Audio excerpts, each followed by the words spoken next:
إن الحمد لله نحمده ونستعينه ونستغفره ونعوذ بالله من شرور أنفسنا ومن سيئات أعمالنا من يهده الله فلا مضل له ومن يضلل فلا هادي له وأشهد أن لا إله إلا الله وحده لا شريك له وأشهد أن محمدًا عبده ورسوله يا أيها الذين آمنوا اتقوا الله حق تقاته ولا تموتن إلا وأنتم مسلمون يا أيها الناس اتقوا ربكم الذي خلقكم من نفس واحدة وخلق منها زوجها وبث منهما رجالا كثيرا ونساء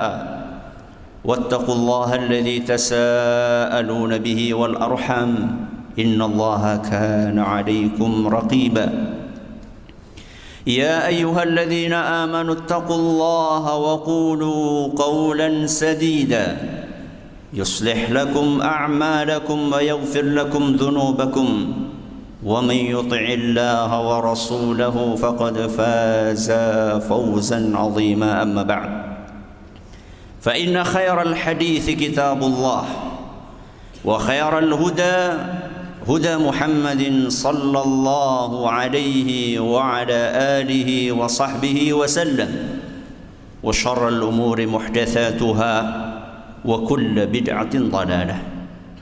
Jamaah Jumat rahimakumullah, marilah kita tingkatkan ketakwaan kita kepada Allah Subhanahu wa taala dengan ketakwaan yang sebenar-benarnya, yaitu dengan mengamalkan apa yang diperintahkan oleh Allah Subhanahu wa taala dan oleh Rasulnya sallallahu alaihi wasallam, serta menjauhi apa yang dilarang oleh Allah Azza wa Jalla dan oleh Rasulnya sallallahu alaihi wasallam. Sidang Jumat yang dirahmati Allah, tahukah Anda bahwa sebagaimana manusia memiliki proyek, setan juga mempunyai proyek. Hanya saja bedanya proyek manusia itu bermacam-macam. Ada proyek kebaikan dan ada pula proyek keburukan. Sedangkan proyek setan maka hanya satu macam saja, yaitu proyek keburukan. Di antara mega proyek keburukan yang dirancang dan digarap oleh setan adalah proyek memunculkan permusuhan di antara sesama muslim. Rasulullah sallallahu alaihi wasallam bersabda, "Inna syaitan qad aisa an ya'budahu al-musalluna fi jaziratil Arab." Sungguh setan telah putus asa untuk membuat orang-orang yang rajin salat di jazirah Arab guna menyembah dirinya. Walakin fit tahrishi bainahum. Namun yang diusahakan oleh setan adalah memunculkan permusuhan di antara kaum muslimin. Hadis riwayat Muslim. Jamaah Jumat yang kami hormati, dalam rangka untuk mensukseskan proyek besar tersebut, setan akan menggunakan banyak instrumen. Salah satunya yang terbukti manjur adalah mempercayai dan menyebar berita yang belum jelas kebenarannya. Trik ini terbukti sukses untuk memunculkan permusuhan antara suami dengan istri, antara anak dengan orang tuanya, antara kakak dengan adiknya, antara guru dengan muridnya, antara ustadz dengan jamaahnya, antara seseorang dengan tetangganya atau temannya, antara ulama dengan umara, antara atasan dengan bawahan, dan lain-lain. hanya akibat satu berita. Persaudaraan, pertemanan, hubungan akrab antar sesama muslim bisa rusak, bahkan hancur berantakan. Keharmonisan berubah menjadi kecurigaan, keakraban berubah menjadi permusuhan, kerjasama kebaikan berubah menjadi upaya untuk saling menjatuhkan.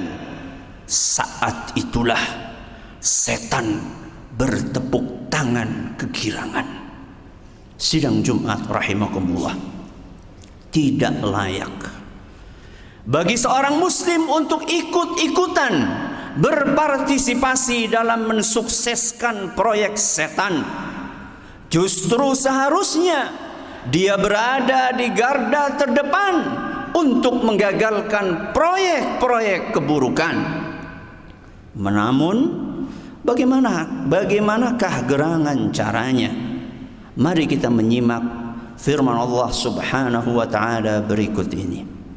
Ya ayyuhalladzina amanu in ja'akum fasiqun binaba'in fatabayyanu.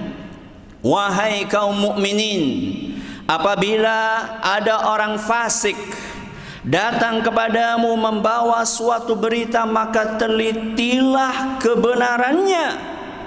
Antusibu qauman bijahalatin fatusbihu ala ma fa'altum nadimin. Agar kalian tidak mencelakakan suatu kaum karena sikap kecerobohan yang akhirnya kalian menyesali perbuatan itu. Al-Quran surat Al-Hujurat ayat 6. Ayat barusan mengajarkan kepada kita sebuah etika terbaik dalam menyikapi suatu berita supaya tidak mengakibatkan penyesalan di kemudian hari, yaitu meneliti dan meng-cross-check kebenaran berita tersebut. Mengapa kita perlu meneliti dan meng-cross-check kebenaran suatu berita? Sebab sebuah berita yang datang kepada kita memiliki tiga kemungkinan. Yang pertama, mungkin berita itu tidak benar. Atau yang kedua, mungkin berita itu benar tapi kita keliru di dalam memahaminya. Atau yang ketiga, mungkin berita itu benar dan kita tidak keliru dalam memahaminya, tapi ternyata yang bersangkutan memiliki argumen yang benar yang belum kita ketahui. Nah, untuk mengetahui dan memastikan hal-hal tersebut di atas, jalan satu-satunya adalah dengan mempraktekkan adab ilahi yang termaktub dalam ayat barusan, yaitu cek dan recheck. Kaum muslimin yang berbahagia, etika yang sedang kita bahas kali ini, yaitu upaya memastikan kebenaran suatu berita, sebenarnya mudah untuk dipraktekkan. Apalagi di zaman ini yang sarana komunikasi begitu lengkap dan beragam. Bisa lewat telepon, lewat SMS, lewat WA, lewat email, atau yang lain-lainnya. Bahkan bisa bertemu dengan secara langsung.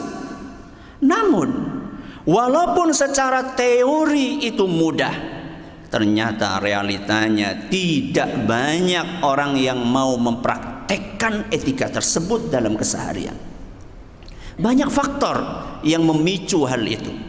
Bisa karena dorongan ego yang merupakan sifat bawaan manusia sejak lahir, atau bisa karena sikap ketergesa-gesaan yang juga memang itu salah satu sifat dasar manusia. Wa kanal insanu ajula. Memang manusia itu memiliki sifat ketergesa-gesaan. Al-Quran surat Al-Isra ayat 11. Atau bisa juga karena terjebak bisikan setan yang berusaha sekuat tenaga menghalang-halangi manusia dari etika tersebut agar proyek keburukan dia bisa berjalan dengan lancar, atau mungkin karena faktor-faktor yang lainnya. Aqulu qouli hadza wa astaghfirullah li wa lakum wa li jami'il muslimina wal muslimat fastaghfiruhu innahu huwal ghafurur rahim.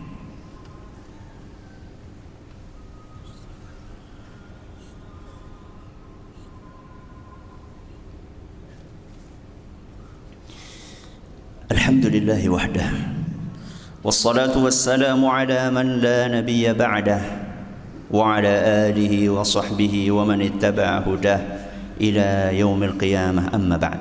Jamaah Jumat rahimakumullah, hati yang bersih, hati yang bersih dari kotoran hasad, kotoran iri, kotoran dengki, kotoran buruk sangka, dan noda-noda lainnya, dengan izin Allah akan membuahkan perilaku yang baik dan simpatik dalam keseharian.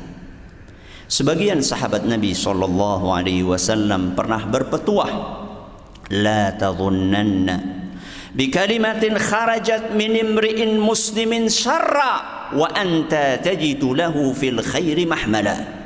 Jangan pernah sekalipun engkau menafsirkan buruk perkataan seorang muslim selama perkataan itu bisa ditafsirkan dengan baik. Athar diriwayatkan oleh Imam Al-Baihaqi dalam kitab beliau Syu'abul Iman. Sebuah etika mulia yang muncul dari hati yang bening. Alangkah indahnya adab di atas apabila diterapkan dalam muamalah keseharian kita sesama muslim. Niscaya akan sangat banyak permasalahan dan problematika pelik yang bisa dihindarkan dan ditepis sejak awal insyaallah. Maka mari kita mulai melatih diri untuk membersihkan hati, menjaga lisan, dan berhati-hati dalam menerima berita serta menyebarkannya. Ala wa sallu wa sallimu rahimakumullah ala al-hadi al-bashir was-siraj al-munir kama amarakum bidzalika al-latif al-khabir faqala fi muhkam at-tanzil inna Allaha wa malaikatahu yusalluna 'alan nabi ya ayyuhalladhina amanu sallu 'alaihi wa sallimu taslima. Allahumma salli 'ala Muhammad وعلى آل محمد كما صليت على إبراهيم وعلى آل إبراهيم إنك حميد مجيد. اللهم بارك على محمد وعلى آل محمد كما باركت على إبراهيم وعلى آل إبراهيم إنك حميد مجيد. ربنا ظلمنا أنفسنا وإن لم تغفر لنا وترحمنا لنكونن من الخاسرين. ربنا اغفر لنا ولإخواننا الذين سبقونا بالإيمان ولا تجعل في قلوبنا غلا للذين آمنوا ربنا إنك رؤوف رحيم. ربنا لا تزغ قلوبنا بعد إذ هديتنا وهب لنا من لدنك رحمة إنك أنت الوهاب. اللهم نجي إخواننا المؤمنين المستضعفين في فلسطين وفي كل مكان. اللهم اشدد وطأتك على اليهود الغاصبين المجرمين ومن شايعهم وأعانهم يا عزيز يا جبار. اللهم اجعلها عليهم سنين كسني يوسف. ربنا آتنا في الدنيا حسنة وفي الآخرة حسنة وقنا عذاب النار. وصلى الله على نبينا محمد وعلى آله وصحبه ومن تبعهم بإحسان إلى يوم الدين. وآخر دعوانا أن الحمد لله رب العالمين. أقم الصلاة.